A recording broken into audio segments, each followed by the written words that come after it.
"Sir, you need to step back." The voice was crisp, efficient, carrying the authority of someone who had never been questioned. It belonged to Captain Jessica Ward, her uniform so perfectly pressed it looked like it could cut glass. Her name tag gleamed in the morning sun. She stood with her clipboard raised like a shield, blocking the VIP entrance to the Naval Academy graduation ceremony. Behind her, the parade ground stretched out in manicured perfection, white rows of midshipmen standing at attention. Tom Sullivan said nothing. He simply held up his ticket.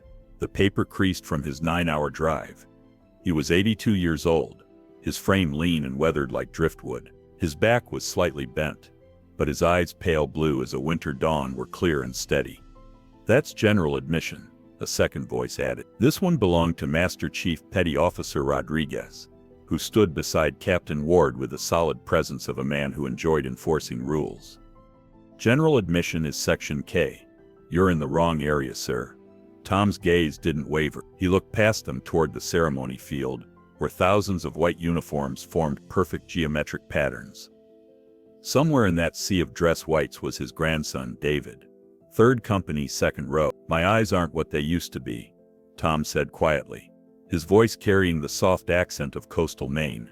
"I'd like to sit a bit closer if that's all right." Captain Ward exchanged a look with Rodriguez. It was a glance that spoke volumes. Another confused senior citizen who couldn't follow simple instructions. The crowd was building behind Tom.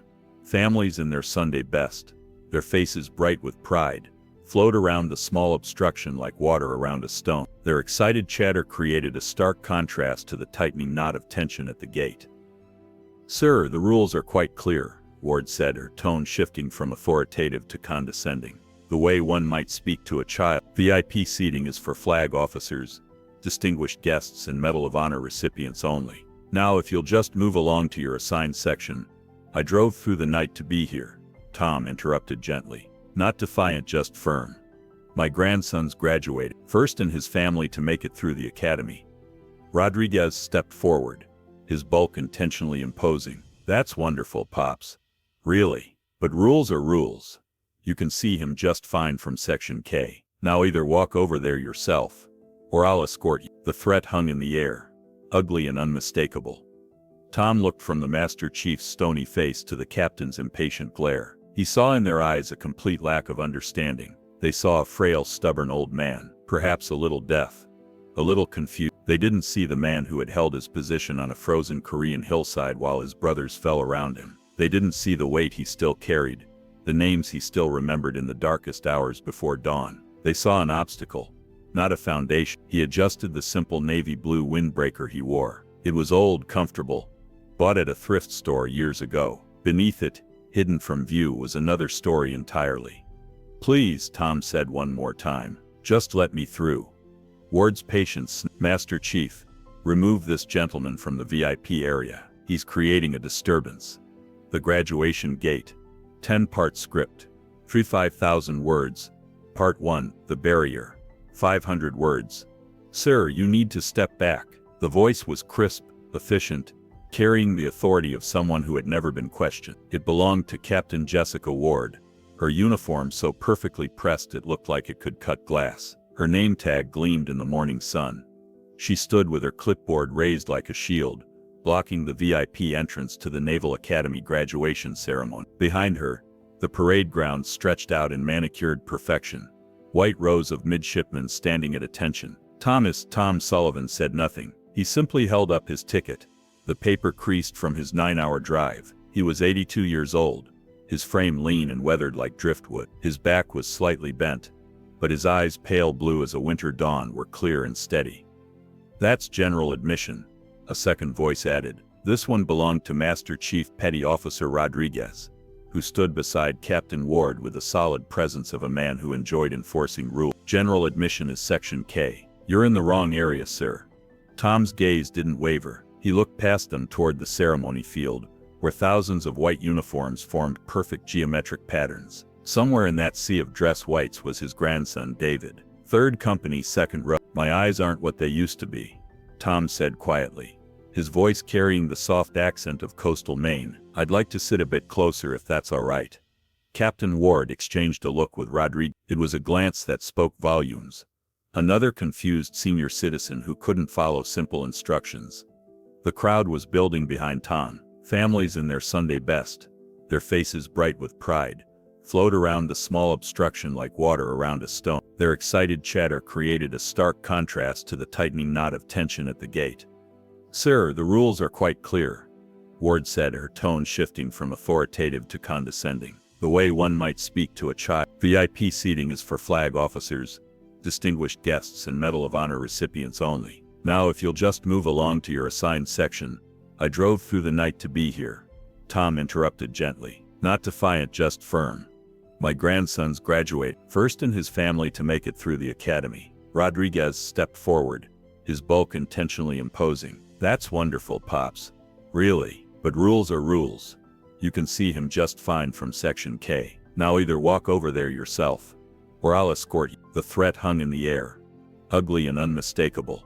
Tom looked from the Master Chief's stony face to the captain's impatient glare. He saw in their eyes a complete lack of understanding. They saw a frail, stubborn old man, perhaps a little deaf, a little confused. They didn't see the man who had held his position on a frozen Korean hillside while his brothers fell around him. They didn't see the weight he still carried, the names he still remembered in the darkest hours before dawn. They saw an obstacle, not a foundation. He adjusted the simple navy blue windbreaker he wore. It was old, comfortable, bought at a thrift store years ago. Beneath it, hidden from view, was another story entirely. "Please," Tom said one more time, "just let me through." Ward's patience. "Master Chief, remove this gentleman from the VIP area. He's creating a disturbance." Tom looked at the young officer, seeing something in her eyes that the others lacked understanding. "Recognition. USS Forest," he said quietly. "Destroyer, Task Force 77. Chen's breath caught. "Hungnam Harbor." Tom's eyes flickered with surprise. "You know about Hungnam?" "I've read the declassified reports," Chen said, her voice filled with quiet awe. "What they let us read anyway." She turned to Ward and Rodriguez, both of whom were watching with confusion. This man was part of one of the most dangerous special operations of the Korean War. Ward's expression remained skeptical. "Commander, with all due respect, we can't just in December 1950. Chen continued, speaking loudly enough for the gathering crowd to hear. "When the 1st Marine Division was surrounded at the Chosin Reservoir, they had to evacuate through the port of Hungnam, but the harbor was filled with enemy mines. Someone had to clear them, in water that was 30 degrees, in the middle of winter, while under fire." She looked at Tom with genuine respect. "The Frozen Chosin swimmers went into that water. Most of them didn't make it back, but they cleared the way for 100,000 troops and refugees to evacuate." Tom said nothing, but a muscle in his jaw tightened. "That tattoo," Chen pointed to his forearm, "was given to fewer than 20 men, the ones who survived the Hungnam evacuation. The anchor and chain represent—" "Commander," Ward interrupted, her voice sharp, "this is all very interesting, but we have a ceremony to run. Even if this man's story is true, the regulations are clear. Without proper credentials." "He doesn't need credentials," a new voice cut in. Everyone turned. Walking toward them with purposeful strides was Rear Admiral James Mitchell, the ceremony's presiding officer. His 2 stars gleamed on his collar, his face set in an expression of barely controlled anger. He had been watching from the reviewing stand, noticed the commotion at the gate, and recognized through his binoculars what was happening when he saw Tom's exposed forearm. Mitchell had served with men who had served with men like Thomas Sullivan. He had heard the stories in quiet officers' clubs, had read the classified after-action reports. He knew what that tattoo meant. He stopped directly in front of Tom, his eyes moving to the faded ink on the old man's arm, then back to his face. "Sir," Mitchell said, his voice thick with emotion, "I apologize for this treatment." He turned to Ward and Rodriguez, his expression hardening. "This man is a guest of honor, not just VIP seating. He sits on the reviewing stand with me." Ward's mouth opened and closed. "Admiral, the regulations state." "I don't care what they state, Captain," Mitchell said, his voice like ice. "This man has earned the right to sit wherever he damn well pleases on this base. Is that clear?" "Yes, sir." Ward managed, her face going pale. Mitchell looked at Rodriguez. "Master Chief, you put your hands on a man who deserves a 21-gun salute. I want you in my office at 1400 hours." Rodriguez's hand closed around Tom's upper arm. The grip was firm, meant to move him, To establish control, he started to guide the old man away from the gate, turning him toward the distant bleachers. The crowd parted, their excited chatter dying to uncomfortable whispers. It was a small, ugly moment. An elderly man being manhandled at his grandson's graduation. As Rodriguez pulled, Tom's windbreaker sleeve rode up his forearm several inches. The movement exposed a patch of weathered, sun-spotted skin just above his wrist. There, faded by 6 decades of sun and time, was a tattoo. It wasn't elaborate or colorful, just simple black ink, blurred by age but still distinct. An anchor wrapped in chain, with 3 small stars arranged above it. Below the anchor, numbers 171. The design meant nothing to Captain Ward or Master Chief Rodriguez. It was just another old sailor's ink from a forgotten era. But standing 20 feet away, monitoring crowd flow, was Lieutenant Commander Sarah Chen. She had been watching the confrontation with growing discomfort, recognizing the familiar pattern of young officers who mistook procedure for judgment. When Rodriguez grabbed the old man's arm and the sleeve slipped, Chen caught a glimpse of the tattoo. She froze. She had seen that symbol once before during her first assignment at the Naval Historical Center, in a restricted archive room that required special clearance. A black and white photograph of young sailors, their uniforms from another era. Several had rolled up their sleeves, revealing identical tattoos. The caption beneath the photo, Task Force 7, Hungnam Harbor, 1950, classified until 20. The anchor and chain, the 3 stars, the number. It was the mark of the Frozen Chosin swimmers, the Navy's most classified special operations unit from the Korean War. Men who had conducted impossible missions in sub-zero water, who had held evacuation routes open while an army retreated. Men whose service records were still partially sealed. A cold shock ran through Chen's body. This wasn't just any elderly veteran. This was living history. "Stop," Chen called out, her voice cutting across the crowd noise. She started forward, weaving through the families. Rodriguez ignored her, still pulling Tom away. Ward was already dismissing the incident, turning to the next family in line. Chen broke into a jog, her dress shoes clicking on the pavement. "Master Chief Rodriguez, release him immediately." Rodriguez turned, annoyed. "Ma'am, this is the gentleman is just." "That's an order, Master Chief," Chen said, her voice carrying an edge that made Rodriguez's hand fall away from Tom's arm. Ward stepped forward, her face flushing. "Commander Chen, I'm managing this gate. This civilian is in violation of..." "Captain Ward," Chen interrupted, her voice low and urgent. "Look at his forearm. Do you know what that tattoo represents?" Ward glanced at Tom's exposed skin, saw the faded anchor and shrugged dismissively. "An old Navy tattoo. So, half the retirees here probably have them." "Not like that one," Chen said. She turned to Tom, her voice suddenly respectful. "Sir, may I ask what ship you served?" Admiral Mitchell gently touched Tom's shoulder. "Sir, would you honor us by allowing me to escort you personally?" Tom hesitated, uncomfortable with the sudden attention. "Admiral, I don't want to cause any trouble. I just wanted to see David graduate." "Your grandson?" "Yes, sir. Midshipman Sullivan. He's 3rd Company." Mitchell finished, having already connected the dots. "I know David. Outstanding young officer." He smiled. "Now I know where he gets it from." As they walked toward the reviewing stand, Mitchell spoke quietly. "Sir, very few people know the full story of what happened at Hungnam. Most of it's still classified. But I've read enough to know that what you and your brothers did..." He paused, searching for words. "It was nothing short of miraculous." Tom's mind drifted back, unbidden, to that frozen December morning.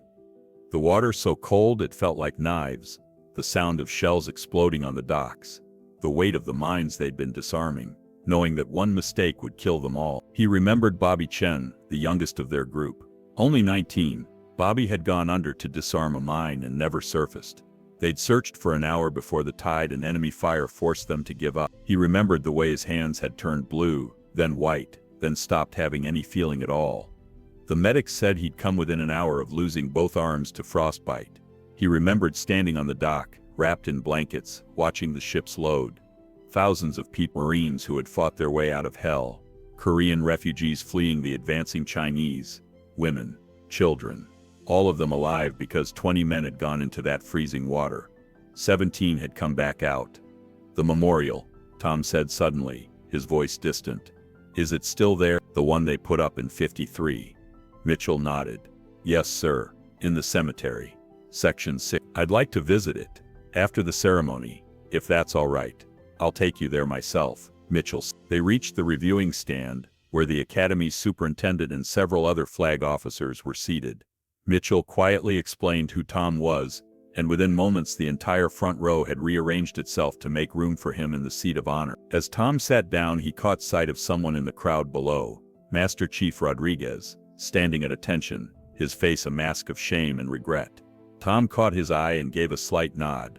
Not forgiveness, exactly. Just acknowledgement that mistakes happened, that young men in authority sometimes forgot to see the humanity in front of them. Rodriguez's expression softened with relief and something like gratitude. On the field, among the thousands of midshipmen, one caught sight of his grandfather sitting next to the Admiral. Midshipman David Sullivan's eyes widened with shock, then filled with tears of pride. His grandfather, the quiet man who fixed boats and told bad jokes, was sitting with Admiral. The ceremony proceeded with military precision. Speeches were given, awards presented, traditions honored. But there was a new energy in the air, a buzz of whispered questions rippling through the crowd. Who is that old man with the Admiral? I heard he's a Korean War hero. Someone said he saved thousands of lives. Commander Chen, still at the gate, was fielding questions from curious families. She found herself telling Tom's story again and again, each time feeling the weight of it more deeply. One young midshipman's father, himself a Navy veteran, listened intently. The Frozen Chosin swimmers. He breathed. My God, I thought that was a legend. You're telling me he's one of them? One of the last, Chen confirmed. Maybe the last. The father turned to his son, a graduating ensign. You remember what I told you about the Hungnam evacuation? About how they got all those people out? That man made it possible. When the time came for the midshipmen to receive their commissions, Admiral Mitchell stood to address the crowd. He deviated from his prepared remark. Today, he began, we commission a new generation of naval officers. You will inherit a tradition of service that stretches back over 2 centuries. But tradition is not abstract. It lives in the men and women who came before you. He gestured to Tom. We are honored today by the presence of Thomas Sullivan, who served in one of the darkest hours of the Korean War. What he and his brothers did at Hungnam Harbor, going into freezing water under enemy fire to clear mines, allowed 100,000 people to escape. Soldiers, civilians, children. The entire parade ground had gone silent. Mr. Sullivan didn't ask for recognition today. He just wanted to see his grandson graduate. But his presence here reminds us all why we serve. Not for glory, not for recognition, but because when the moment comes, someone has to stand between the innocent and the darkness. Mitchell turned to the graduating class. Each of you will face your own Hungnam, your own impossible situation, where everything depends on you doing the right thing, no matter the cost. I hope when that moment comes, you remember the example set by men like Mr. Sullivan. The Admiral saluted Tom. The entire graduating class snapped to attention and rendered salute. 4,000 white gloves rose as one. Tom sat very still, overwhelmed. He hadn't sought this, hadn't wanted it, but sitting there, seeing his grandson among those young faces, seeing the weight of the moment in their eyes, he understood. The story mattered. Not for him, for them, so they would know that every tradition, every ceremony, every salute was built on the sacrifice of real people. People who had been young once, who had been scared, who had done their duty anyway. People whose names should be remembered. After the ceremony, the crowd dispersed slowly, families gathering around their newly commissioned ensigns for photographs and celebration. Tom stood to leave, but found himself surrounded by people wanting to shake his hand, to thank him, to hear more of the story. An elderly woman with tears streaming down her face grabbed his hand. My father was evacuated from Hungnam, she said in accented English. He was 7 years old, Korean refugee. He came to America, built a life, raised 4 children. Her voice broke. Because of you, because of men like you. Tom didn't know what to say. He just held her hand and nodded. More people approached, veterans, historians, young midshipmen who wanted to understand the legacy they were inheriting. Tom answered their questions patiently, though he could feel exhaustion settling into his bones. Finally, David broke through the crowd, still in his dress whites, his new ensign bars gleamed. He stopped in front of his grandfather, his face a mixture of pride and confusion. Grandpa, he said, why didn't you ever tell me? Tom looked at his grandson, this young man who had just sworn an oath to defend his country, who would soon go to sea and face his own trial. Because it was a long time ago, Tom said simply. And because the men who didn't come home deserved to be remembered more than the ones who did. David's eyes filled with tears. He wrapped his grandfather in a fierce embrace. "I'm so proud to be your grandson." "I'm proud of you, son," Tom replied. "You earned this, every bit of it." Admiral Mitchell approached with two other officers. "Mr. Sullivan, if you're willing, we'd like to arrange a formal recognition ceremony, perhaps at the Naval Academy Museum. Your story deserves to be preserved for future generations." Tom hesitated. "Admiral, I appreciate it, but please," Mitchell said, "not for you. For them." He gestured to the dispersing crowd of new ensigns, "so they understand what their part." Tom looked at David, saw the hope in his grandson's eyes, and nodded slowly. "All right, but only if we can recognize all the men who were there, the ones who didn't make it home." "Of course," Mitchell agreed. "We'll do it right." Captain Ward appeared, her earlier confidence completely gone. She stood at attention, her face pale. "Sir, I owe you an apology. My conduct was inexcusable." Tom studied her for a moment. He saw a young officer who had made a mistake, who was learning a hard lesson. He remembered being young himself, remembered the mistakes he'd made. "Captain," he said gently, "you were doing your job. Sometimes we all forget to look beyond the surface. Just remember this moment. Remember to see the person, not just the problem." Ward's eyes glistened. "I will, sir. I promise." True to his word, Admiral Mitchell drove Tom to the cemetery. Section 60 was quiet, pristine rows of white headstones stretching across manicured grass.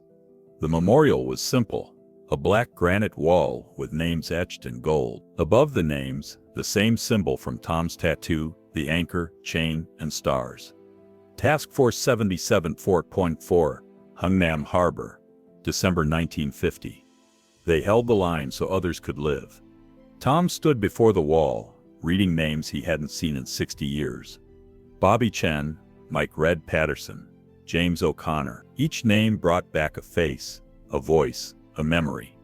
"I haven't been here in 20 years, Tom said quietly. "Got too hard." Mitchell stood respectfully silent, giving the old man space. "Bobby was going to be a teacher," Tom continued, his voice distant. "Red wanted to open a garage back in Texas. Jimmy was going to marry his sweetheart when he got home." He reached out and touched Bobby's name. "They should have had the chance." "They did have a chance," Mitchell said gently. "Because you gave it to them. And through your service, they saved 100,000 others. Teachers, mechanics, husbands. All those people got to live their lives because of what you all did." Tom turned, his eyes wet. "But at what cost?" "At the cost true heroes have always paid," Mitchell replied. "The cost of putting others first." They stood in silence for several minutes.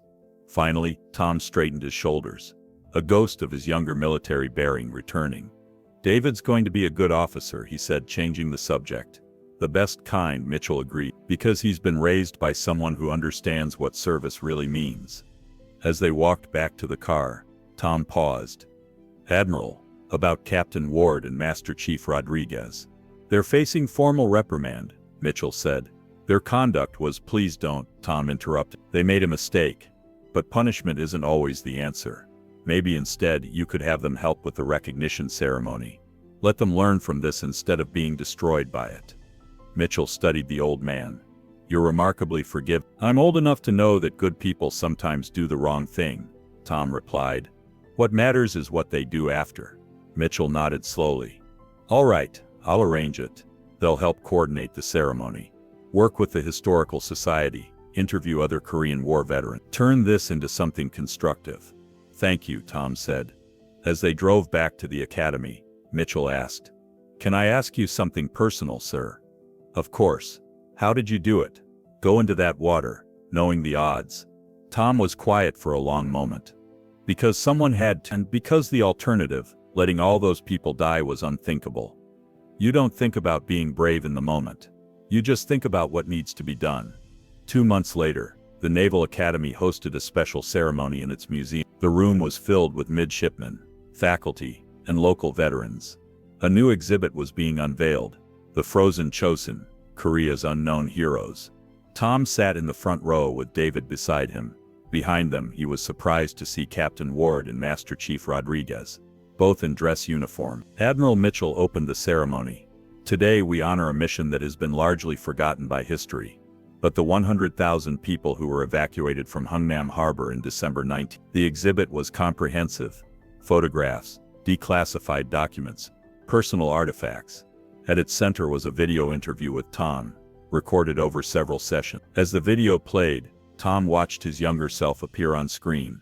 Captain Ward and Rodriguez had spent weeks interviewing him, learning not just the facts but the human story behind them.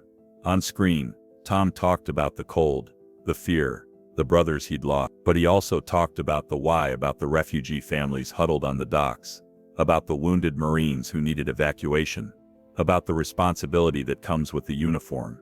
We didn't think of ourselves as heroes, video Tom said. We just thought of ourselves as sailors doing our job. The real heroes were the ones who didn't make it home. When the video ended, Ward stood to speak. Her voice was steady, but emotional. 2 months ago, I made a terrible mistake. I saw an elderly man at a gate, and saw only an obstacle. I didn't see a hero. I didn't see someone worthy of respect. She looked at Tom. Mr. Sullivan taught me that respect isn't something you give based on credentials or rank. It's something you give to every person, because you never know what they've endured, what they've sacrificed, or what they've overcome. She turned to the audience of midshipmen. In your careers, you'll encounter many people who don't fit your expectations. Old sailors who seem out of place, junior enlisted who seem unremarkable, civilians who seem to have no understanding of military life. I urge you, look deeper. Listen, show respect even when it's not required, because you never know when you're standing in front of someone like Mr. Sullivan. Rodriguez spoke next, his voice gruff but sincere. I spent 20 years in the Navy thinking I understood what service meant. I was wrong. Service isn't about enforcing rules. It's about something bigger. About sacrifice. About putting others first. About remembering why we wear this uniform. He looked at Tom. Thank you, sir, for teaching an old Master Chief something new. The ceremony concluded with the unveiling of a permanent plaque at the cemetery memorial, listing the names of all Task Force 7. As the crowd dispersed, a young midshipman approached Tom nervously. Sir, I'm from Hungnam. Well, my grandmother was. She was evacuated as a child. When I told her I was meeting you, she cried. She wanted me to give you the midshipman handed Tom a photograph, a faded image of a young Korean girl standing with her family in front of a church in Los Angeles.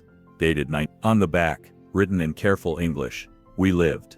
Thank you. The museum exhibit became one of the most visited attractions at the Naval Academy. Tour guides, many of them midshipmen, would tell Tom's story as part of their standard presentation.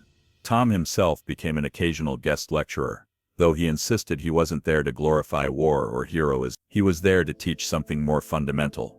During one such visit, a midshipman raised her hand. Sir, how do you deal with survivor's guilt, knowing that others died while you lived? The question hung in the air. Tom had been asked it many times over the years, but it never got easier to answer. You don't deal with it, he said honestly. You carry it. But you try to carry it in a way that honors the men who didn't come home. You live a good life. You treat people with kindness. You pass on what you learned. He paused. And you tell their stories, so they're not forgotten. Another midshipman asked, do you think what you did mattered? In the grand scheme of history, Tom smiled slightly. Son, I don't know about the grand scheme, but I know that 100,000 people got out of Hungnam. They built lives, had children, grandchildren. If you added up all the descendants of those evacuees, you're probably talking about 1 million people who are alive today because of what we did that December. He let that sink in. So yeah, I think it mattered. An older midshipman, near graduation himself, asked the question that had been on many minds. Sir, would you do it again? Knowing what you know now, knowing what it would cost. Tom looked at the young man, seeing in him echoes of his younger self.